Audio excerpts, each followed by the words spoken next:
Üç parçalık haqida qilgan namliq asardagi bu yergi üç parça Savsov, Lyubey, Sunchen. Hamda bularning ichida nurg'unlar Savsovni bekaraq yoqtirdi. Savsovning donishmandligi, mardligi, o'zini tutib oladigan psixikasining yaxshiligi, shunami? Lashkariy tadbirga boyligi bu jihatda nurg'unlar Savsovni yoqtirdi. Undan so'ng Savsovni tushunib boqaylik. Savsov Shirbiy urushida mag'lub bo'lgandan keyin lashkarlarga nima dedi?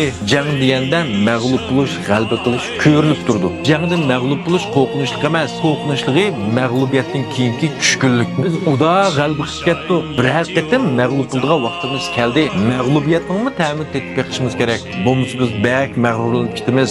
Elan mag'rurlanib ketdik. Endi bu qatim mag'lub bo'ldik. Mag'lubiyatni yakunlasak, kelar qatim yana g'alaba qila olishimiz mumkin. Shuning uchun o'zinglarni bak tashlab etmanglar deb aytadi. Mana bu Savsov. Endi Savsovning iliq bir esli gapi bor nima? Men kishilarga vafosizlik qilsam mayli, boshqalar menga vafosizlik qilmasin deydi. Endi bu gapni anglab ba'zilar bak shaxsiyatchidek Savsovni bak mag'rurdek manda bir o'ylab qoldi. Biroq bir tarafida o'ylasa, bu shu rahbarlik san'atidagi bir qoida. Sen rahbar, to'ppeshi birat sandining boshqa bo'lgan kelsa, albatta boshqalar senga yuzsizlik qilishdan ehtiyot qilishing kerak. Shundan emas bu. Endi Savsov qarsaqmi 5 yillar bu yerga xan xaqonni yutib olay deb o'ylamagan. Anglashlar Savsovning bir xan xaqonligini yo'ligisi, xalqni baloya afatdan qutqizgisi, elni bir tinchlandirishi bati. O'rnining shunday chirik holatini bir tuzakni o'ylagan. Shuning uchun bu yerga Savsovmi anglashlar bu yerga Yuan Shao bilan Xojing serixliqlar qo'zg'olini bostirishga bu yerga Dungjon taklif qilgan vaqtida qattiq qarshi turgan. Kes bo'lmaydi.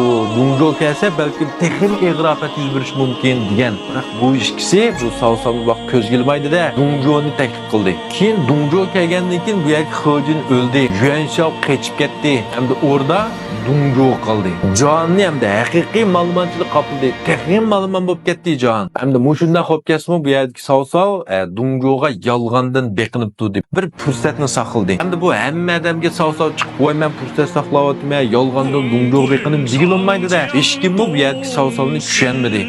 Liq bir amaldorlar kech kunduz Dungjoga olib qaramaydi. Bir tushkirib qo'ysin qo'rqdi, biroq ichi tillab turg'ini, kayni g'ayvat qilib turg'ini o'zicha bak sadoqatman, bak yaxshi chiqyotgan. Biroq Savsov bo'lsa munofiq bir g'olchi qatoriga chiqaryapti. Kim bu yerga Savsov garchamda mag'lub bo'lgan bo'lsa-mu, Wang Ziminbegidan 730lik xanjarni olib Dungjoni qasdlamoqchi bo'ldi. O'zining haqiqiy bir botir mashinada niyatini oshkorladi. Bu vaqtda mag'lub bo'lgandan keyin yana darhol Xulovganda Yuan Shao boshchiligidagi 18 taram qo'shini qaytilib, Dungjoni yo'qtimizg'o, mash botirlar endi birlashib deb buyuk maqsad bilan kelgan. Biroq bular bilan bir mazgil turgandan keyin bularning hammasining bir o'ktam, o'z manfaatiga cho'ztatilgan mushundaq bir baglar ekanligini, hech qaysining ko'nglida bir Dungjoni yo'qotadigan haqiqiy buyuk maqsad yo'q ekanligini bayqadi. Hamda Savsov mushar bo'ptilar deb ochig'ida Dungjoning kaynidan qo'g'ladi. Biroq Dungjoning bo'ktimini uchrab o'lib ketganimi tas qoldi.